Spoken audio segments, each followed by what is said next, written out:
Hello students.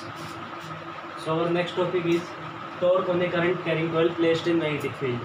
वैसे तो ये टॉपिक अब की बार CBSE ने हटा दिया है, लेकिन आगे जैसे हम इसमें इसके जस्ट बाद एक डिवाइस पढ़ेंगे मूविंग कोयल गैल्वेमीटर। तो मूविंग कोयल गैल्वेमीटर में इसका यूज़ होता है, इसकी जो निकालेंगे हम डेरिवेशन टॉर्क की, तो इसलिए इसको पढ़ना हमें यहाँ पे ज़रूरी है, ठीक है। और इसमें ऐसा कुछ खास भी नहीं है, टॉर्क का एक वो लगेगा, फॉर्मूला लगेगा, और जो पीछे जो हमने पढ़ रखी है जो चीज़ें, टॉर्क का फॉर्मूला लगेगा, और पीछे जो चीज़ें पढ़ी है कि force on A current carrying conductor की लगता है BIL sin थीटा, तो पीछे की जो चीज़ें हैं वो है, नया इसमें कुछ भी नहीं है, ठीक है। तो इसलिए इसको हम पढ़ते हैं torque on A current carrying coil placed in magnetic field. तो यहाँ पे एक मैग्नेटिक फील्ड है, मैग्नेटिक फील्ड का सोर्स कुछ भी हो सकता है, मैग्नेट रख दो या कोई भी कोयल रख दो। जैसे कोयल में करंट एंटी क्लॉकवाइज पास कर दिया तो वो वो नॉर्थ पोल बन जाएगा, और क्लॉकवाइज में क्या बन जाएगा, साउथ पोल बन जाएगा। तो वो डिपेंड करता है करंट पे। जैसे यहाँ पे या तो नॉर्थ ऐसे रख दो या फिर यहाँ पे कोयल रख दो ऐसे। जैसे इसमें करंट फ्लो कर दिया हमने ऐसे एंटी क्लॉकवाइज, ठीक है, एंटी क्लॉकवाइज इसमें हमने कर दिया तो ये तो नॉर्थ पोल बन जाएगा, और ये क्या बन जाएगा, साउथ बन जाएगा इसमें अगर हमने क्लॉकवाइज कर दिया। तो मेन हमारा इसमें एम है वो क्या है, मैग्नेटिक फील्ड करना है प्रोड्यूस। तो मैग्नेटिक फील्ड हम किसी से कर सकते हैं प्रोड्यूस, मैग्नेट की हेल्प से कर सकते हैं, करंट कैरिंग कॉइल से भी, ठीक है। तो हमने यहाँ पे मैग्नेटिक फील्ड किया प्रोड्यूस मैग्नेट की हेल्प से, और तो ये हो गया मैग्नेटिक फील्ड यहाँ पे नॉर्थ टू साउथ, ये तो होगी बी की डायरेक्शन।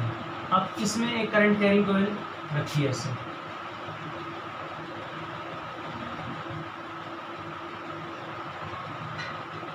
ये करंट कैरिंग कॉइल रखी है जिसमें करंट फ्लो कर रहा है, ऐसे करंट फ्लो कर रहा है आई उसमें।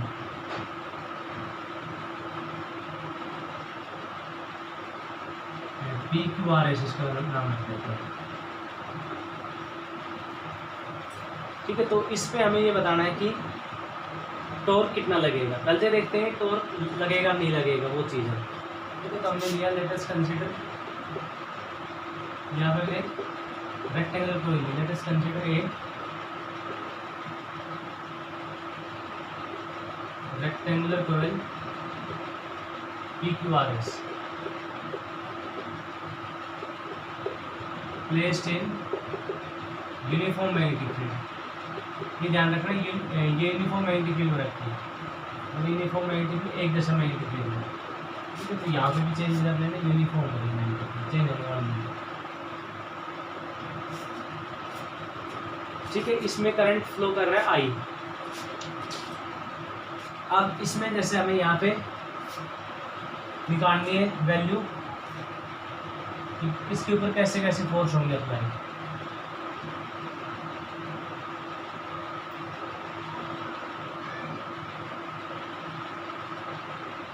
ठीक है। ये होगी बी की इसकी डायरेक्शन।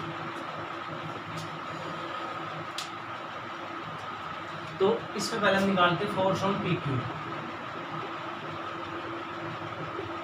तो थोड़ा सा इसमें इमेजिन हमें करना है, कैसे,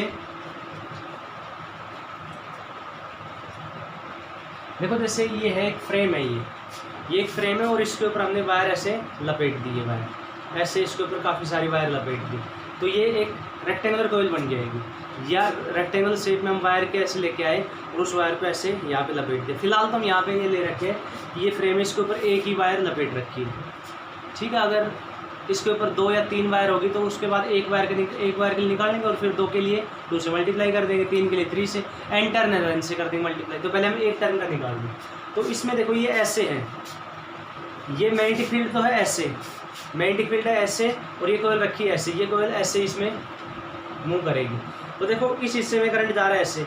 ये सिचुएशन तो होगी कब, कि जब इसमें ये तो है ऐसे हो गया, लेकिन ये जो हमने बनाया डायग्राम वो ऐसे है कि जैसे ऊपर से जब हम देखेंगे, देखो ऊपर से जब देख रहे हैं तो ये मैग्नेटिक फील्ड तो हो गया ऐसे, तो मैग्नेटिक फील्ड ऐसे और ये कोयल भी ऐसे, तो एंगल इसके बीच में कितना हो गया, 0, ठीक है। अब ये कोयल ऐसे घूमेगी ऐसे, तब मैग्नेटिक फील्ड की डायरेक्शन तो क्या रहेगी, फिक्स रहेगी। तो मैग्नेटिक फील्ड की डायरेक्शन फिक्स रहेगी, तो इसमें देखो ये हो गया मैग्नेटिक फील्ड की डायरेक्शन, और ये लेंथ है, इसकी बात कर रहे हैं PQ की, ये है PQRS। तो PQ देखो मैग्नेटिक फील्ड ऐसे है और PQ है ऐसे, तो एंगल उसके बीच में कितना हो गया 90 डिग्री, क्योंकि ये तो मैग्नेटिक फील्ड और ये ऐसे 90 डिग्री।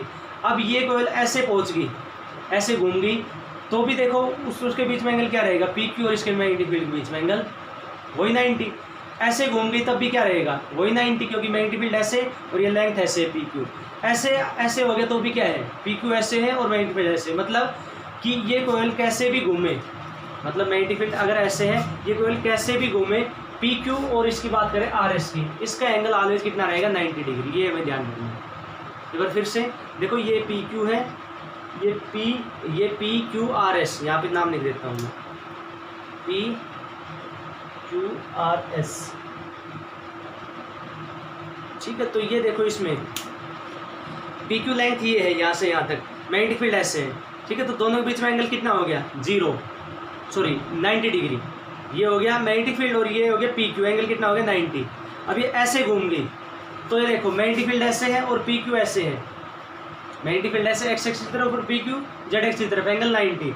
ऐसे घूम गई तब भी एंगल 90, मैग्नेटिक फील्ड ऐसे एक्स एक्सिस पे और पी क्यू उस साइड जेड एक्सिस 90 डिग्री। ऐसे जब ये घूम गई तब भी क्या है, पी क्यू अंदर की तरफ और ये मैग्नेटिक फील्ड ऐसे 90 डिग्री।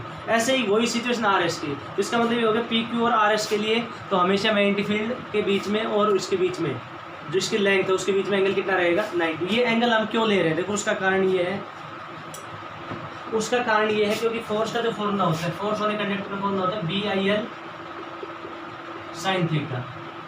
तो यहाँ भी थीटा किस किस के बीच होता है एंगल, ये मैग्नेटिक फील्ड और लेंथ के बीच होता है। तो पी क्यू के लिए चाहिए कैसे भी घूम जाइए रेक्टेंगुलर कोयल, एंगल हमेशा कितना रहेगा 90। तो यहाँ पे फोर्स ऑन पी क्यू कितना हो गया BIL साइन 90। इसको हम सोल्व करेंगे, force on P Q equal to BIL आ गया। तो ये तो आया मैग्नीट्यूड, ये तो मैग्नीट्यूड है। अब डायरेक्शन इसके हम कैसे निकालेंगे, मान लीजिए कोयल, अब देखो इसके ऊपर फोर्स निकाल, तो फोर्स का फॉर्मूला, ये फोर्स का फॉर्मूला था आगे BIL। अब मैं उसकी हम डायरेक्शन किसे निकालते हैं, फ्लेमिंग रूल से। तो उसमें क्या करते हैं हम, ये फादर मदर चाइल्ड, तो हमने पहले तो मैग्नेटिक फील्ड की तरफ किया, फिर उसके बाद करंट किस साइड जा रहा है ऊपर, तो फोर्स देखो कौन साइड लगेगा अंदर की तरफ, मतलब इस पे जो फोर्स अप्लाई होगा वो कौन साइड होगा अंदर की तरफ, ठीक है। तो यहाँ पे हम लिखेंगे BIL फोर्स किस साइड हो गया इनवर्ड्स, ये हो गया पी क्यू के ऊपर। अब निकालते हैं फोर्स ऑन आर एस, तो आर एस के ऊपर वही BIL साइन थीटा, तो कितना आएगा BIL, इसका एंगल कितना रहेगा 90, ठीक है। इमेजिनेशन बहुत ज़रूरी है इसमें, तो BIL साइन 90, क्योंकि इसमें जो बन रहा है वो सब कुछ ये 3D में बनता है। तो फोर्स ऑन आर एस कितना आ गया, वही BIL आ गया। अब डायरेक्शन के लिए फ्लेमिंग लेफ्ट हैंड रूल, तो मैग्नेटिक फील्ड करंट कौन साइड है नीचे, तो ये हमने मिडिल फिंगर को नीचे कर दिया, थंब किस साइड आ रहा है बाहर की तरफ, मतलब इसके ऊपर जो फोर्स होगा फ्लेम कौन साइड होगा, वो होगा बाहर की तरफ ऐसे। तो ये आ गया, ये तो हो गया फोर्स इस साइड और ये बाहर की तरफ मतलब आउटवर्ड्स, ये फोर्स आउटवर्ड्स हो गया, ठीक है। ये फोर्स हमने कैलकुलेट कर लिया, तो पी क्यू पे इनवर्ड्स और आर एस पे आउटवर्ड। अब बात करते हैं इनकी क्यू आर की, इसकी हमने लेंथ ले ली, यहाँ पे लिख लेते हैं, ये लेंथ है ये L और विड्थ लेते B नहीं लेते क्योंकि B हमने मैग्नेटिक फील्ड के ले लिया, तो विड्थ ले लेते W, ठीक है। L है यहाँ पे लेंथ ऑफ कोयल और W है यहाँ पे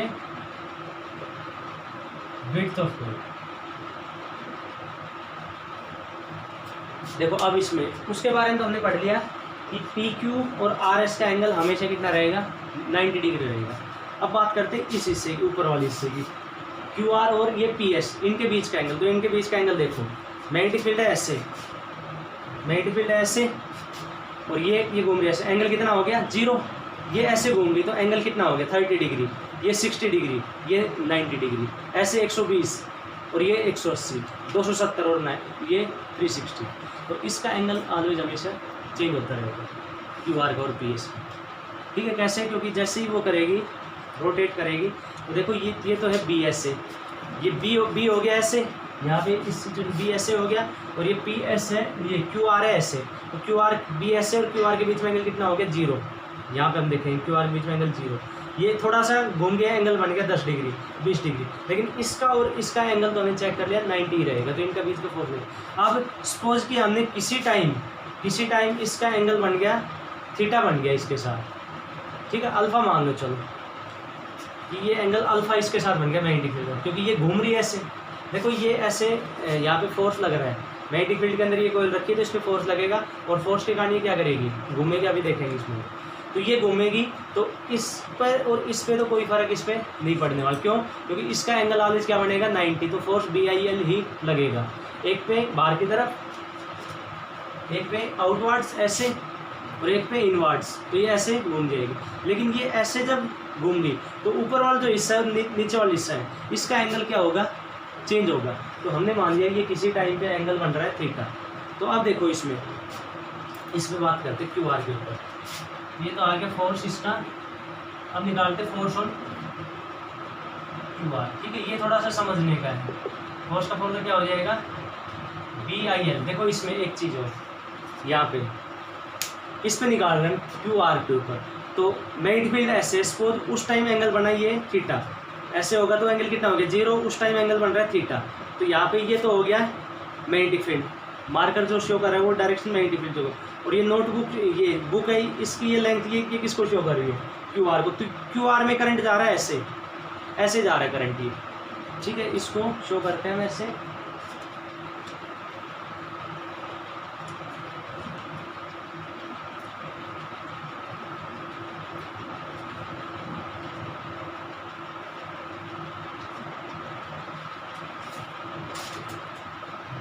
देखो ऐसे है ये इसमें, ये तो हो गया उस टाइम की सिचुएशन कि जब मैग्नेटिक फील्ड 0 था। अब मान लो कुछ एंगल बना इसके साथ, तो ये हो गया ऐसे, तो ये ऐसे हो गया सपोज करो ऐसे है, मतलब ये जो PS है वो ये QR है वो हो गया ऐसे, इसके बीच में एंगल हो गया। तो QR में करंट जा रहा है ऐसे I, तो I के हमने कंपोनेंट कर लिए, कंपोनेंट ऐसे और एक कंपोनेंट ऐसे। तो यहाँ पे I के हम वो करेंगे कंपोनेंट करेंगे इसमें। देखो ये ऐसे हो गया, ये तो हो गया मैग्नेटिक फील्ड ऐसे, मैग्नेटिक फील्ड ऐसे, और ये एंगल बन रहा है, ये एंगल जो बन रहा है। अब देखो इसमें ये I ऐसे इसमें जा रहा है, ये तो हो गया मैग्नेटिक फील्ड ऐसे, और I जा रहा है ऐसे, तो I के हमने कंपोनेंट किए ऐसे, I ये ऐसे है, ये I देखो ऐसे ही I है, इसके हमने कंपोनेंट किए, तो ये एंगल थीटा बन रहा है। इस साइड क्या हो जाएगा I cos थीटा, और इस साइड क्या परपेंडिकुलर I sin थीटा। तो यहाँ पे एक कंपोनेंट तो मैग्नेटिक फील्ड के अलोंग हो गया, तो मैग्नेटिक फील्ड के अलोंग हो गया तो एंगल कितना हो गया 0, तो एंगल कितना हो गया 0, और साइन 0 कितना हो गया 0, तो उस कंपोनेंट का तो फोर्स नहीं लगेगा। लेकिन दूसरा कंपोनेंट क्या हो गया परपेंडिकुलर, तो दूसरा कंपोनेंट परपेंडिकुलर अंदर की तरफ है, तो उसका फोर्स निकालते कैसे आएगा, तो मैग्नेटिक फील्ड ऐसे और वो करंट कौन साइड जा रहा है अंदर की तरफ उसका कंपोनेंट, तो ये फोर्स कौन साइड लग रहा है नीचे, तो यहाँ पे फोर्स आए कितना आएगा B, और वो कंपोनेंट हमने मान लिया I है, ठीक है, या कुछ भी I डैश मान लेते वो कंपोनेंट I डैश हो गया, क्योंकि I तो पूरा है नहीं। देखो ये हो गया ना, इसमें B तो हो गया ऐसे, B हो गया ऐसे, और ये एंगल उस टाइम बन रहा है कुछ ऐसे, एंगल कुछ बन रहा है, तो ये I देखो ऐसे है, ये I ऐसे ही जा रहा है, ये देखो इसमें से PQ में से फिर ऐसे जा रहा है, तो I ऐसे जा रहा है, तो I के हमने कंपोनेंट किए, ये एंगल इनके बीच में थीटा है, तो इस साइड कितना आएगा I cos थीटा, इस साइड के इसके परपेंडिकुलर क्या आ जाएगा I sin थीटा। तो मैग्नेटिक फील्ड के एक तो अलोंग हो गया, अब मैग्नेटिक फील्ड के अलोंग हो गया तो एंगल कितना हो गया 0, तो फोर्स कितना लगेगा 0, क्योंकि BIL sin 0 0 हो गया, और ये कंपोनेंट I डैश मान लिया, तो ये इसके क्या है मैग्नेटिक फील्ड के परपेंडिकुलर मतलब एंगल कितना हो गया 90, ये कितना आएगा B, वो कंपोनेंट मान लिया हमने I डैश, तो BI डैश L।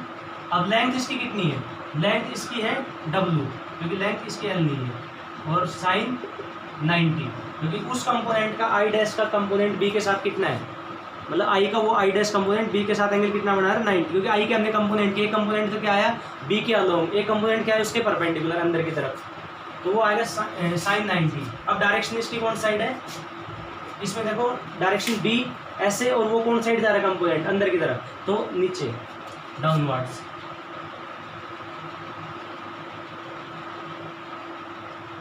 उसके बाद फोर्स ऑन PS बच गया, तो PS पे भी जब हम कैलकुलेट करेंगे तो वही आएगा BI डैश W, सेम ऐसे ही करंट आ रहा है ऐसे, इसके हमने कंपोनेंट कर लिए, एक तो B के अलोंग आएगा और एक परपेंडिकुलर आएगा। देखो कैसे ये हमने कैलकुलेट कर लिया, तो नीचे अब देखो नीचे B है ऐसे और ये I ऐसे है, ठीक है, तो करंट जा रहा है ऐसे, तो उसके एक कंपोनेंट तो हो गया अंदर, एक हो गया B के अलोंग, तो B के अलोंग वाला कितना हो गया 0, साइन 0 0 हो गया, और वो दूसरा 90, तो BI डैश W, वो कंपोनेंट आएगा बाहर की तरफ। देखो ये I है ऐसे, आई है ऐसे, तो इसके एक कंपोनेंट तो क्या आएगा इसके अलोंग, ये था ऐसे था, देखो मैग्नेटिक फील्ड का अलोंग, तो इसका जो आया था वो कितना आया था आई का कंपोनेंट, ये आई था ना ये, तो इसका एक कंपोनेंट तो आया था आई साइन आई कोस थीटा, ठीक है। दूसरा कंपोनेंट है मतलब वो बी और उसके बीच में एंगल कितना हो गया आई कोस थीटा के बीच में, I1 मान दो उसको, तो उसके बीच में एंगल हो गया 0, इसलिए उसके कारण तो कोई फोर्स नहीं लगेगा, लेकिन जो परपेंडिकुलर उसके कारण फोर्स लगेगा हम निकाल।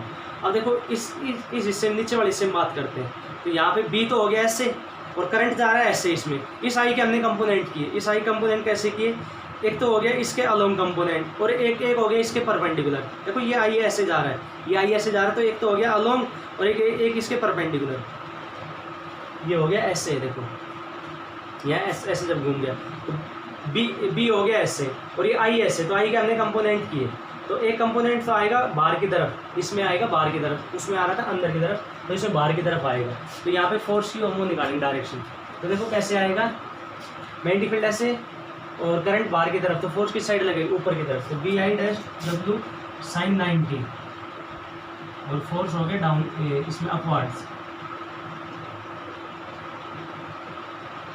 ठीक है। इन दोनों फोर्स के बारे में हमें सोचना है, या इसमें हमें देखो पता है जब ऐसे रहेगी कोई, मान लो एंगल कुछ उस टाइम कुछ नहीं बन रहा, ऐसे है मैग्नेटिक फील्ड ऐसे और वो भी ऐसे, तो एंगल कितना हो गया 0, इस पर फोर्स 0, इस पर फोर्स 0, इसका तालमेल क्या रहेगा 90, ठीक है। ये तो एंगल बनेगा तब की बात है कुछ, तो ये एंगल जब बन रहा है उस टाइम, देखो ये कोयल थी ऐसे थी कोयल, ये तो ये ऐसे घूमगी, ठीक है। ये हिस्सा कौन साइड आ रहा है बाहर की तरफ और ये अंदर की तरफ ऐसे घूमगी, तो एंगल उस टाइम बन रहा है, तो उस टाइम जब ये एंगल बनता है उस टाइम की ये सिचुएशन, तो इन फोर्स का तो वैसे हमारे लिए कोई मतलब नहीं है। तो देखो इसमें ये फोर्स हम निकाल दें, अब ये फोर्स लग रहा है इसमें, अब जो फोर्स लगता है कंडक्टर पे वो इसमें पूरे पे लगता है, जैसे ये पीएस की बात हो रही है, ये पीएस की बात, ये यहाँ पे पीएस की बात, तो पीएस पे जो फोर्स, सॉरी पीक्यू की बात हो रही है, तो पीक्यू पे कौन सी साइड लग रहा है फोर्स, अंदर की साइड, तो अंदर जो फोर्स लगेगा वो हर पार्ट के ऊपर लगेगा, ठीक है। हमने ये पहले किया था फोर्स होने करंट करेंगे कंडक्टर, सिंगल कंडक्टर लिया था, तो इस पे सब पे लगेगा और ये पूरा अंदर जाएगा इसमें, ये जो पूरा पार्ट है ये पूरे फोर्स लगेगा, तो पूरा ये अंदर की तरफ जाएगा ये। अब क्यू आर पे जो फोर्स लग रहा है कौन साइड लग रहा है डाउनवर्ड्स, तो क्यू आर ऐसे है, तो उस पर जो फोर्स लगेगा पूरे के ऊपर फोर्स लगेगा, तो वो पूरा नीचे आएगा वो ऐसे। इसमें आर एस पे फोर्स की साइड लग रहा है बाहर की तरफ, तो आर एस के हर हिस्से पे फोर्स बाहर की तरफ लगेगा, तो ऐसे वो बाहर की तरफ आएगा। ऐसे पी एस के हर हिस्से फोर्स की साइड लग रहा है ऊपर की तरफ, तो हर हिस्सा ऊपर की तरफ जाएगा। तो अब देखो यहाँ पे नेट फोर्स कितना हो गया 0, कैसे, देखो उतना ही फोर्स, ये है फोर्स पी क्यू का मैग्नीट्यूड कितना है BIL और फोर्स आर एस का कितना है BIL, सेम मैग्नीट्यूड, ठीक है। और अपोजिट क्या है डायरेक्शन इनवर्ड्स और आउटवर्ड, एक अंदर तरफ एक बाहर की तरफ, इसलिए दोनों इक्वल और अपोजिट है, कैंसिल एक दूसरे कर देंगे।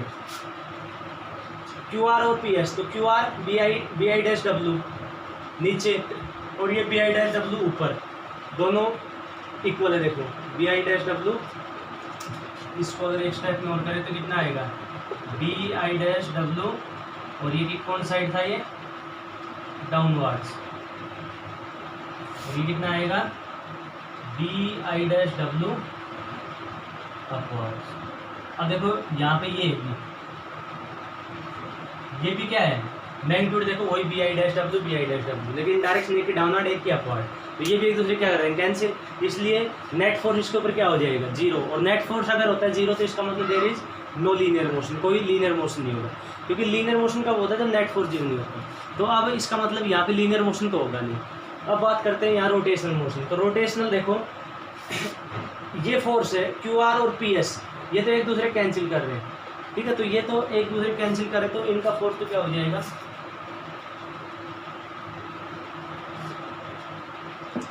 ये तो कैंसिल कर देंगे। अब क्यू आर और पी, ये पी क्यू और आर एस है, यहाँ पे लिख लेंगे force Q R and force P S R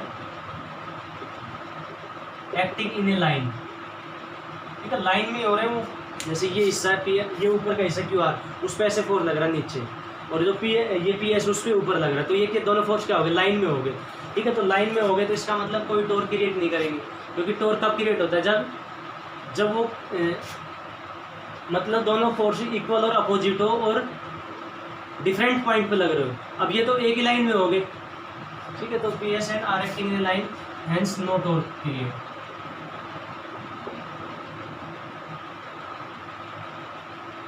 लेकिन ये पी क्यू और force P Q and force R S, R देखो ये एक लाइन में नहीं है, ये एक लाइन में कैसे नहीं है, क्योंकि ये तो लेके जा रहा है अंदर की तरफ, ये अंदर की तरफ और ये बाहर की तरफ है। तो एक तो ऐसे लग रहा है, एक ऐसे लग रहा है, दोनों एक लाइन में नहीं है और दोनों इक्वल और अपोजिट है। इक्वल कैसे, बी आई एल, अपोजिट कैसे, एक आउटवर्ड एक इनवर्ड। इसका मतलब टॉर्क कंडीशन होगी पूरी, तो ये टॉर्क क्रिएट करेंगे।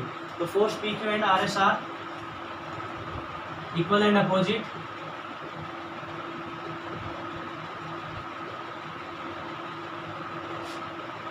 और एक्टिंग ऑन डिफरेंट पॉइंट्स। वो तो एक ही पॉइंट के ऊपर थे सारे, जैसे ऐसे नीचे और ये ऊपर एक ही उसमें लाइन में थे, ये बोल सकते हैं। Acting on different points hence they create torque.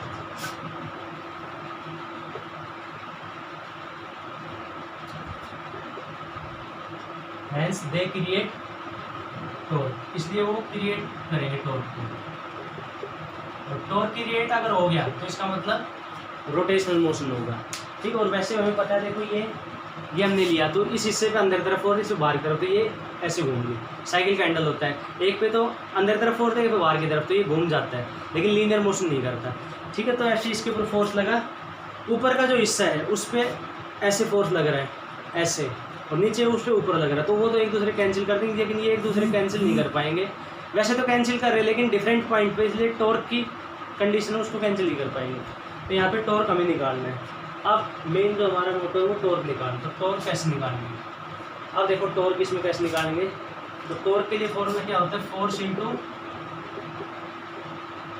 Perpendicular distance.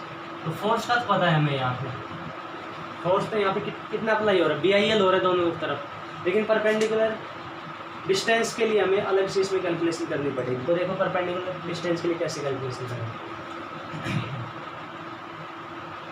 इसका टॉप व्यू हम लेते हैं इसका, कि ये जैसे ये रखा ऊपर से देखें, तो ऊपर से जब हम इसको देखेंगे तो मैग्नेटिक फील्ड तो हो गया ऐसे, ठीक है। और जिस टाइम ये ऊपर का हिस्सा जो ये W है, इसको लिख लेते हैं, ये क्या है QR है, वो इसके साथ एंगल फॉर्म कर रहा है उस टाइम अल्फा, ठीक है। ये हम ले रहे हैं, तो हमें परपेंडिकुलर डिस्टेंस चाहिए। अब देखो Q पे तो फोर्स लग रहा है अंदर की तरफ, तो ये अंदर की तरफ ऊपर से जब हम देखेंगे, देखो ये ऐसे है, ये हो गया PQ, तो इस पे लग रहा है अंदर की तरफ फोर्स ये ऐसे, और इस पे लग रहा है बाहर की तरफ, तो वो फोर्स हमने शो कर दिया। ये तो हो गया फोर्स ऑन PQ जो हमने देखा था इस हिस्से पे, ये फोर्स वो ऐसे लग रहा है अंदर की तरफ। देखो इसमें फिर से एक बार, ये तो था B, ये तो है B, और ये उस टाइम कुछ एंगल बना रहा, तो इस पे फोर्स लग रहा है, देखो ऐसे नीचे अंदर की तरफ, ये है ऐसे, एक बार ऐसे इसको लिखते हैं, ये तो हो गया B और ये ऐसे, तो इस पे तो फोर्स लग रहा है अंदर की तरफ और इस पे बाहर की तरफ। तो ये तो ये फोर्स जो लग रहा है वो PQ पे, इस पे लग रहा है मेनली, तो PQ पे इस पे, और ये जो फोर्स लग रहा है वो बाहर की तरफ, वो किस पे लग रहा है मेनली इस पे, क्योंकि ऊपर वाले पर नीचे वाले दोनों क्या हो गए, कैंसिल हो गए। तो ये हो गया फोर्स PQ पे, और ये है किस पे, वो लगेगा बाहर की तरफ, वो लगेगा इसके ऊपर RS के ऊपर, वो भी कितना है, दोनों BIL,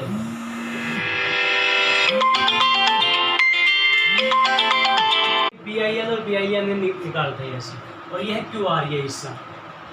अब इसमें हमें फोर्स, जैसे फोर्स निकाल, टॉर्क निकाल, तो torque is equal to force into perpendicular distance.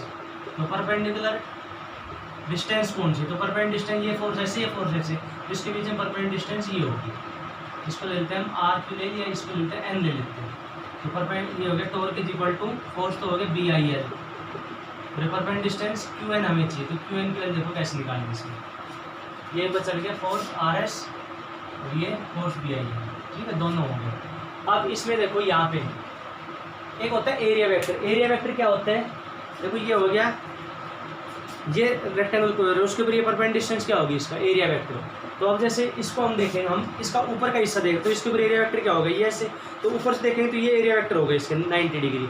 तो यहाँ पे ऊपर से हमें क्या दिख रही होगी, ऊपर से हमें ये दिखेगी लाइन ही, और इसके ऊपर एरिया वेक्टर क्या होगा, परपेंडिकुलर, तो ये उसका हो गया एरिया वेक्टर ऐसे,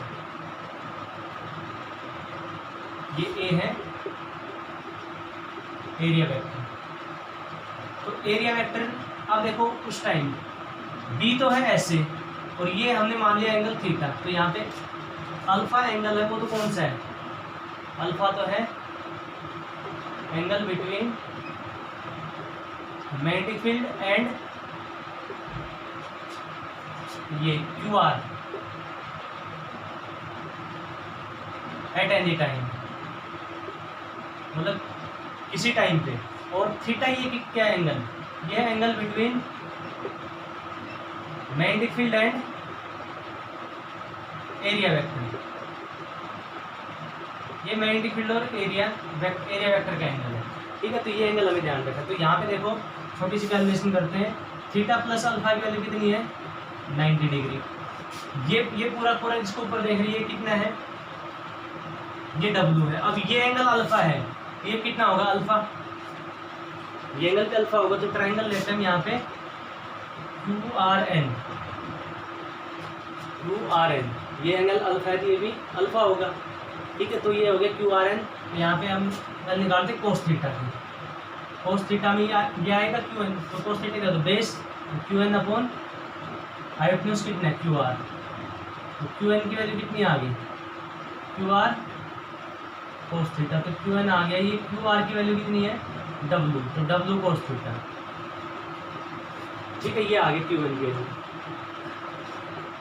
अल्फा, सॉरी अल्फा है ये एंगल अल्फा बन रहा है, तो कोस अल्फा।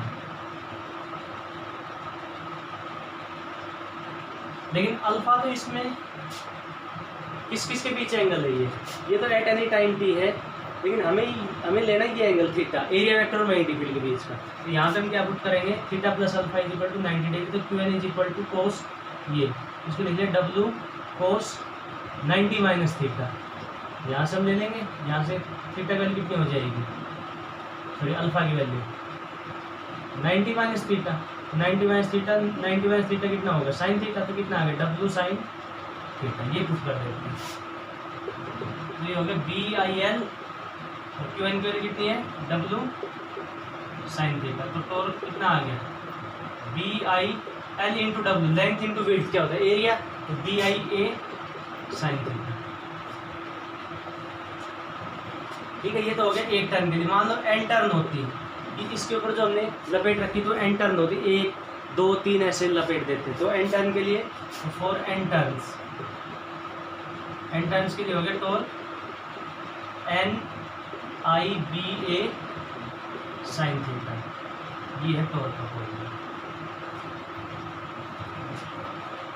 ठीक है। तो ये हमें इसमें ध्यान रखना है। अब देखो इसमें वेक्टर फॉर्म में जब इसको लिखेंगे तो वेक्टर फॉर्म में क्या हो जाएगा, टोर इज इक्वल टू एन तो क्या है नंबर और आई क्या है स्केलर क्वांटिटी, और बी ए साइन थीटा क्या लिख सकते हैं, बी ए साइन थीटा ए क्रॉस भी लिख सकते हैं, ए क्रॉस बी भी लिख सकते हैं और बी क्रॉस ए भी, लेकिन यहाँ पे ए क्रॉस बी होगा क्योंकि बी क्रॉस ए और ए क्रॉस बी दोनों की डायरेक्शन अलग अलग होती है। तो torque is equal to n i a cross b, ठीक है। और डायरेक्शन हमें ये आती है या निकालनी वेक्टर में, जैसे पहले एक ए की तरफ क्या करेंगे पाम को करेंगे, फिर बी की तरफ हम ये कर्ल फिंगर कर्ल कर देंगे, तो हम क्या हो जाएगा टोर की डायरेक्शन, ठीक है। तो ये टोर का फॉर्मूला आ गया। अब देखो इसमें पीछे हमने फॉर्मूला पढ़ा था आई इंटू ए, आई इंटू ए क्या होता है,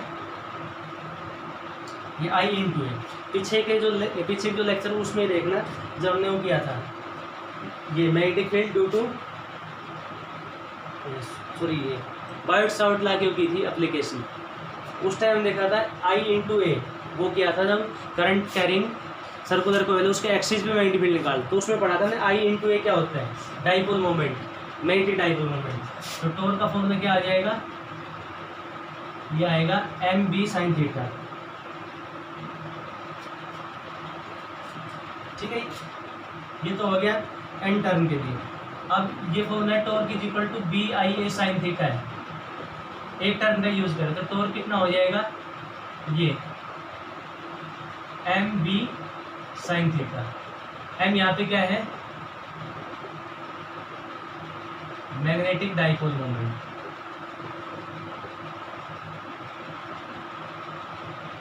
एम है मैग्नेटिक डाइपोल मोमेंट, ठीक है। तो ये किसके इक्वल होता है आई इंटू ए, पीछे देख लेना इसमें, ठीक है, जब तब मैंने बताया था।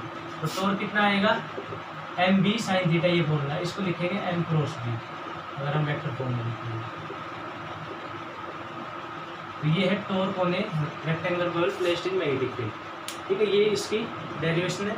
सोचना देखिए इसमें कहाँ है, पी क्यू के लिए नहीं सोचना, आर एस के लिए नहीं सोचना, इसमें सिंपल है। क्यू आर के लिए हमें सोचना है कि क्यू आर को फोर्स अपवर्ड और डाउनवर्ड क्यों लगता है, कंपोनेंट इसमें देख लेंगे हम, ठीक है। और दूसरा यहाँ सोचना है कि यहाँ पर पेन डिस्टेंस कैसे निकालें, बाकी इसमें कुछ भी नहीं है।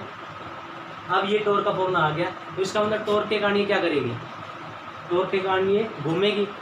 यही प्रिंसिपल मोटर में यूज होता है। मोटर में यही होता है कि करंट फ्लो होता है और उसके बीच में कोयल होती है, और वो कोयल क्या करती है, मैग्नेटिक फील्ड के अंदर प्लेस्ड है, और मैग्नेटिक फील्ड प्लेस है तो उस पर टॉर्क लगता है और वो घूमती है, मोटर चलती है, ठीक है। उस मोटर से जैसे हमने पंखे को लगा दी, प्लेट लगा दी, जब मोटर घूमेगी तो पंखा घूमता है, ठीक है। पानी की मोटर में यही होता है, मतलब जितनी मोटर होती है उसमें सब में यही प्रिंसिपल यूज होता है, ठीक है। तो ये एक तो ये हो गया इसमें। अब यहाँ पे जरूर नहीं कोयल यहाँ पे रेक्टेंगुलर हो, ठीक है, ये सर्कुलर भी हो सकती है। जैसे अब ये दे दिया रेक्टेंगुलर कोयल है, सर्कुलर कोयल है, तो किस में टॉर्क ज़्यादा लगेगा, ठीक है। तो सर्कल का एरिया क्या होता है ज़्यादा, अगर सेम लेंथ की हम एक वायर ले, जैसे 10 मीटर की ले लें, एक बार उससे क्या बना दिया रेक्टेंगुलर, एक बार उससे क्या बना दिया सर्कल, तो ये पूछा है कि किस में टॉर्क ज़्यादा लगेगा, तो टॉर्क किस में ज़्यादा लगेगा, जिसका एरिया ज़्यादा हो, तो सर्कल का एरिया बनता है ज़्यादा, ठीक है। मैथमेटिक्स में पढ़ा हुआ ये तो हमने, तो सर्कल है मैक्सिमम एरिया, तो सर्कल में क्या लगेगा टॉर्क सबसे ज़्यादा। तो ये आ गया टॉर्क का फॉर्मूला। अब इस टॉर्क के फॉर्मूले को हम आगे इसमें यूज़ करेंगे। टॉर्क का फॉर्मूला एन आई बी ए साइन थीटा है। एन यहाँ पे क्या है, नंबर ऑफ टर्न्स, आई है करंट, और बी है मैग्नेटिक फील्ड, ए है एरिया। अब जैसे आगे पढ़ेंगे मूविंग कॉइल गैल्वेनोमीटर। गैल्वेनोमीटर काम क्या होता है, करंट को मेजर करना और करंट की प्रेजेंस को शो करना। तो उसमें एन जैसे हमने बना दिया गैल्वेनोमीटर, तो उसमें एन क्या हो गए, नंबर ऑफ टर्न्स फिक्स है, वो मैग्नेटिक फील्ड फिक्स है, क्योंकि ये बार हमने जैसे मैग्नेटिक यूज़ कर दी, उसमें परमानेंट मैग्नेटिक यूज़ होती है। एरिया फिक्स हो गया जो हमने कोयल ली है उससे। तो टॉर्क किस पे डिपेंड कर रहा है, आई पे डिपेंड कर रहा है, तो उसमें जितना ज़्यादा करंट जाएगा उतना ही टॉर्क क्या लगेगा, ज़्यादा लगेगा, ठीक है। तो उसको हम नेक्स्ट लेक्चर में हम पढ़ेंगे मूविंग कॉइल गैल्वेनोमीटर। इंपॉर्टेंट है क्योंकि साइक्लोट्रॉन हटाने के बाद इंपॉर्टेंट पार्ट बचता है वही, और वो एग्जाम में 100% उसके चांस आने की, ठीक है। तो नेक्स्ट लेक्चर में हम पढ़ेंगे moving coil galvanometer. Thank you.